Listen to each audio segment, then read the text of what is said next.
اعوذ باللہ من الشیطان الرجیم بسم اللہ الرحمن الرحیم. صفحہ نمبر 51 ہے، سورہ آل عمران شروع سے، تیسرا پارہ.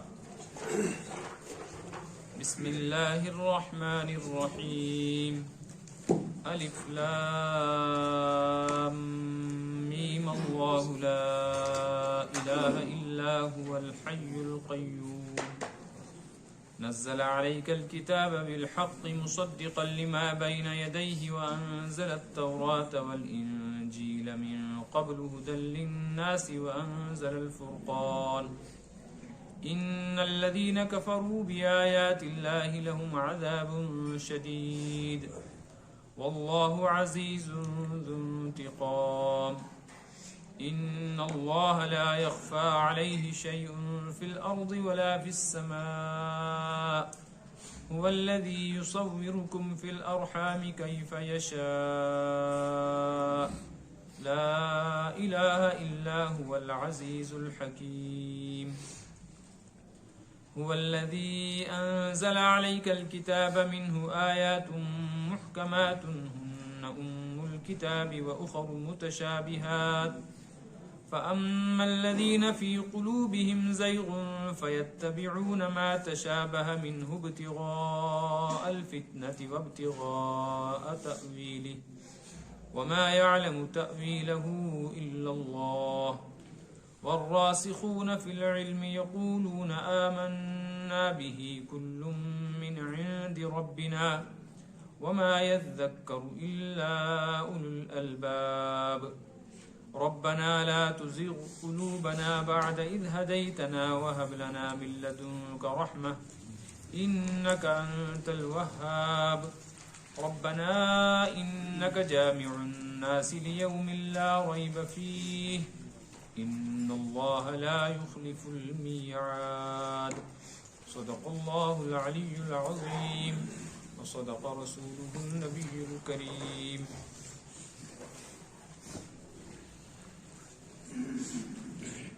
سورہ آل عمران شروع ہوئی. اس سورت کے اندر آل عمران یہ لفظ آ رہا ہے چند رکوع کے بعد، اس لیے اس سورت کا نام ہی سورہ آل عمران ہو گیا.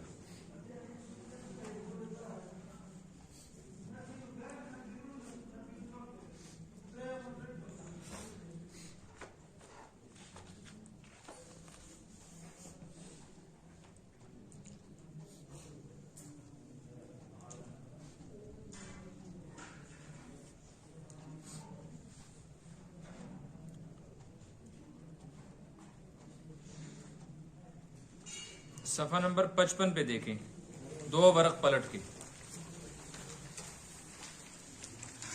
سطر نمبر 6. ان اللہ اصطفى آدم ونوحا وآل ابراہیم وآل عمران. اس سورت کی وجہ سے پوری سورت کا نام سورہ آل عمران رکھ دیا. یہ بات میں نے پہلے بھی بتلائی تھی جب سورہ بقرہ شروع ہوئی تھی کہ سورتوں کے نام رکھے گئے ہیں، ان کی کچھ وجوہات ہیں. ان میں سے ایک وجہ یہ ہوتی ہے کہ کسی سورت میں کوئی لفظ آ رہا ہے، وہی لفظ پوری سورت کا نام بن گیا. جیسے سورہ بقرہ میں بقرہ لفظ بھی آ رہا ہے، اس وجہ سے سورت کا نام ہی سورہ بقرہ. اور بعضی صورتیں ایسی ہیں کہ ان کا نام سورت کے کسی لفظ کی وجہ سے نہیں ہے، بلکہ اس سورت میں کوئی مضمون خاص طور پہ بیان کیا گیا، اس وجہ سے سورت کا نام ہی ایسا ہو گیا. جیسے سورہ قل هو اللہ احد کا نام ہے سورہ اخلاص، مگر اس صورت میں اخلاص کا لفظ کہیں نہیں آیا، کیونکہ وہ خالص توحید کے مضمون پر مشتمل ہے. اس صورت کا نام ہی سورہ اخلاص ہو گیا. اس صورت کی بڑی فضیلتیں. ایک حدیث میں ہے کہ قیامت کے دن اللہ تعالیٰ قرآن کو بھی لائے گا اور اہل قرآن کو بھی لائے گا. یعنی مجمع عام میں قرآن بھی پیش ہوگا اور قرآن والے بھی پیش ہوں. اور قرآن والے کون ہیں؟ جو لوگ قرآن سے تعلق رکھتے تھے، پڑھتے تھے، سیکھتے سکھاتے تھے، اس پر عمل کرتے تھے، جن کی زندگی کے مشغلوں میں کاموں میں سے ایک کام قرآن کے ساتھ جڑنا اور جوڑنا. اللہ کرے کہ ہم بھی ان میں سے ہوں. پھر فرمایا اس شان سے آئیں گے کہ قرآن آگے آگے ہوگا، اہل قرآن اس کے پیچھے بھی، اور قرآن میں بھی 2 سورتیں آگے ہوں گی، سورہ آل عمران اور سورہ بقرہ، یہ دونوں بادلوں کی طرح چل رہی ہوں گی، اور گھنے بادل جو دھوپ سے سایہ بنتے ہیں، ایسے قیامت کے دن جو سورج کی تپش اور دھوپ ہوگی اس سے سایہ بنیں گے، لیکن ان دونوں صورتوں کے بیچ میں سے ایک نور چمک رہا ہوگا جس کی روشنی میں وہ لوگ چلیں گے۔ یہ میں نے حدیث کا مطلب اور خلاصہ بیان کیا، اس لیے یہ بڑی فضیلت والی صورت ہے۔ اس صورت میں توحید کے مضمون بیان کیے گئے ہیں، اس کے ساتھ ساتھ بعضی انبیاء کرام علیہم الصلوات والتسلیمات ان کے حالات بیان کیے، ان کے متعلق قوموں میں جو غلط فہمیاں تھیں ان کی تردید کی گئی اور اصل حقیقت کو بیان کیا گیا۔ بعض مسائل بھی آئے ہیں اس صورت میں۔ اس میں اللہ تبارک و تعالیٰ کی ایک خصوصی مدد جو غزوہ بدر کے موقع پر آئی اس کا ذکر ہے۔ ایمان والوں کو آپس میں باہمی اتفاق، جوڑ، اخوت اور کلمہ لا الہ الا اللہ کی بنیاد پر ایک دوسرے کے ساتھ ہمدردی کا بیان آیا ہے۔ اور اس صورت میں ایک بات یہ بھی آئی ہے کہ 1000 اختلاف کے باوجود دنیا کی قومیں لا الہ الا اللہ کے اس کلمے پر جڑ سکتی ہیں اگر وہ جڑنا چاہیں، اس لیے بہت اہم مضمون اس صورت میں آ رہے ہیں۔ تفسیر کی کتابوں میں اس صورت کا ایک شان نزول بھی بیان کیا گیا ہے۔ شان نزول کے بارے میں نے پہلے بھی یہ بات کہی تھی کہ قرآن پاک کی بعض آیات، بعض صورتیں ایسی ہیں جن سے پہلے کوئی واقعہ پیش آیا، پھر اس واقعے کی تفصیل قرآن پاک کی صورت میں اللہ کی طرف سے آئی۔ وہ واقعہ سبب نزول کہلاتا ہے یا شان نزول، یعنی اس کے نازل ہونے کی وجہ کیا تھی۔ اللہ پاک کو تو یہ صورت نازل کرنی تھی، لیکن حالات کیا پیدا ہوئے جب یہ صورت نازل ہوئی۔ حضور اکرم صلی اللہ علیہ وسلم کے مبارک زمانے میں مدینہ منورہ میں ایک بڑی جماعت آئی۔ یہ آنے والے سب کے سب عیسائی تھے اور بڑے اونچے درجے کے لوگ تھے، چودھری قسم کے، سردار قسم کے، اپنے اعتبار سے پڑھے لکھے لوگ۔ تو ان کا مذہب وہی تھا جو ان کے عقیدے کے مطابق حضرت عیسیٰ علیہ الصلوۃ والسلام لے کر آئے۔ اس لیے جب مدینہ میں آئے تو یہ سب سے پہلے آ کر مسجد نبوی میں داخل ہوئے، اس وقت کی جو مسجد نبوی تھی، اور انہوں نے مسجد میں داخل ہو کر نماز پڑھی۔ اس سے ایک بات معلوم ہو گئی کہ دوسری امتوں پر بھی نماز فرض تھی، لیکن ان نے نماز پڑھی تو ان نے قبلے کی طرف رخ کرنے کے بجائے مشرق کی طرف چہرہ کیا۔ مشرق سمجھتے ہیں نا، جہاں سے سورج نکلتا ہے، اور مدینہ منورہ میں مشرق کی طرف یا مغرب کی طرف سورج نہیں، قبلہ نہیں ہے، وہاں مغرب کی طرف بھی قبلہ نہیں۔ یہ منظر صحابہ نے دیکھا تو آپ صلی اللہ علیہ وسلم خود تشریف لے گئے۔ جب وہ لوگ اپنی عبادت سے، نماز سے، جو کچھ عمل کا فارغ ہوئے تو آپ صلی اللہ علیہ وسلم نے ان کے سامنے بات رکھی، ایمان کی دعوت دی، اللہ کا پیغام پہنچایا۔ تو ان میں سے 2 آدمی بڑے ذہین تھے، وہ کہنے لگے آپ جس دین کی طرف ہم کو دعوت دیتے ہیں ہم تو پہلے سے وہ دین قبول کر چکے ہیں، ہم تو دین پر ہیں۔ آپ نے فرمایا کس دین پر ہو؟ انہوں نے کہا جس خدا کی طرف آپ بلاتے ہو، جو کچھ آپ سناتے ہو وہ تو ہم پہلے سے مانتے ہیں، اللہ کو مانتے ہیں، اللہ کی کتاب کو مانتے ہیں، انجیل کو مانتے ہیں، عیسیٰ علیہ السلام کو۔ تو آپ صلی اللہ علیہ وسلم نے ارشاد فرمایا تم غلط کہتے ہو۔ تفسیر میں لکھا ہے آپ نے فرمایا تم جھوٹ کہتے ہو۔ لیکن ایک بات ذہن میں رکھنا، جب کوئی آدمی ترجمہ کر رہا ہوتا ہے، ترجمے میں الفاظ کی پابندی رہتی ہے، اور حدیث شریف میں آیا ہے جو آدمی غلط بات حضور کی طرف منسوب کر دے اس کو چاہیے وہ اپنا ٹھکانہ جہنم میں تلاش کرے۔ لیکن میں ترجمہ نہیں کر رہا ہوں حدیث کا، میں آپ کو حدیث کا مفہوم سمجھا رہا ہوں تاکہ بات سمجھ میں آئے۔ اس لیے اللہ تعالی ہم سب کو معاف فرمائے، حدیث کا مطلب سمجھانے میں الفاظ بدلے ادھر ادھر ہو سکتے ہیں۔ تو وہ کہنے لگے ہم کیسے غلط ہیں؟ تو آپ نے فرمایا تم یہ کہتے ہو کہ عیسیٰ اللہ کا بیٹا ہے؟ انہوں نے کہا ہاں ہم یہ کہتے ہیں۔ تو فرمایا پھر تم کیسے دیندار ہو، کیسے ایمان پر ہو؟ انہوں نے کہا کیوں؟ آپ نے فرمایا اس کا تو کوئی بیٹا نہیں۔ تو وہ بڑے تیز تھے، بڑے ہوشیار اپنے اعتبار سے، وہ کہنے لگے اچھا جب اللہ کا کوئی بیٹا نہیں تو عیسیٰ کا باپ کون ہے؟ اس لیے اس پر سورہ آل عمران کی کچھ آیتیں اتری جن میں اس مضمون کو وضاحت سے بیان کیا گیا کہ عیسیٰ علیہ الصلوۃ والسلام اللہ کے بیٹے نہیں ہیں، کیونکہ اللہ کی شان اور ہے، بندے کی شان اور ہے۔ خالق کی صفات بندے میں نہیں آ سکتی۔ مثلا عیسیٰ علیہ الصلوۃ والسلام اپنا بچاؤ نہیں کر سکے دشمنوں سے، تو فرشتہ ان کو اٹھا کے لے گیا آسمان پہ۔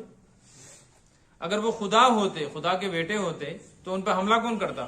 ضرورت کیا تھی ان کو جگہ چھڑوانے کی؟ کہنے لگے ہاں یہ بات تو ہے۔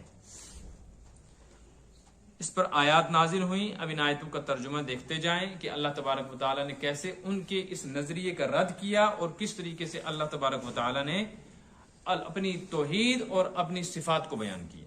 فرمایا الف لام میم، یہ حروف مقطعات کہلاتے ہیں، یعنی ان کو ملا کر نہیں پڑھا جائے گا، کاٹ کاٹ کے پڑھا جائے گا۔ علم نہیں پڑھیں گے، الف لام میم الگ الگ پڑھیں گے، جیسے نورانی قاعدے میں یسن القرآن میں پڑھا جاتا ہے، اسی لیے ان کو مقطعات کہتے ہیں۔ مقطعات کا مطلب الگ الگ پڑھے جانے والے۔ یہ قرآن پاک کی بہت ساری سورتوں کے شروع میں ہیں۔ اس طرح کے جہاں بھی الفاظ آئے ہیں قرآن پاک میں، اہل سنت والجماعت کا عقیدہ ان کے بارے میں یہ ہے کہ نہ ان کا ترجمہ کسی کو معلوم ہے، نہ ان کا مطلب کسی کو معلوم ہے۔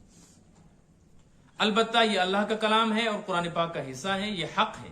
ہم اس پر ایمان لاتے ہیں کہ جیسے 30 پارے کا پورا قرآن اللہ کی طرف سے نازل ہوا، ایسے ہی سورہ بقرہ، سورہ آل عمران، سورہ یاسین شریف اور دیگر سورتوں کے شروع میں جو الفاظ آئے ہیں، یہ سب کے سب حروف مقطعات بھی اللہ ہی کا کلام۔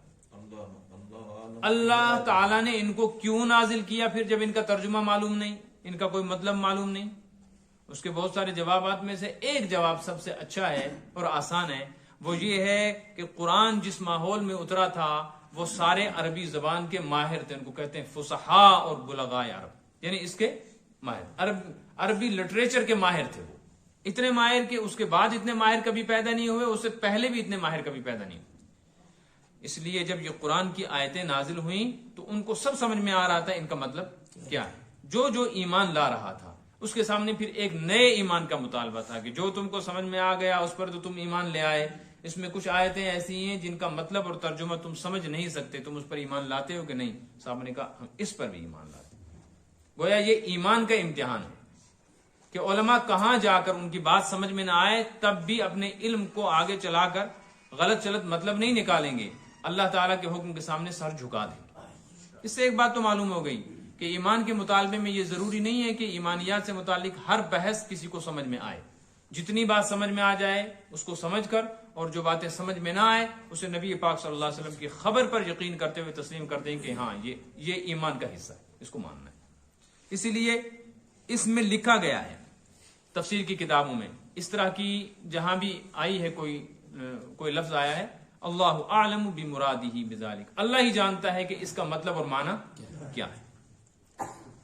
بعض حضرات اس کے قائل ہیں کہ حضور اکرم صلی اللہ علیہ وسلم کو اللہ تعالیٰ نے اس کے معنی بتا دیے تھے، لیکن چونکہ امت کو ضرورت نہیں تھی، نہ ان سے متعلق کوئی احکامات ایسے تھے جن پر عمل کرنا تھا، اس لیے بتلایا نہیں۔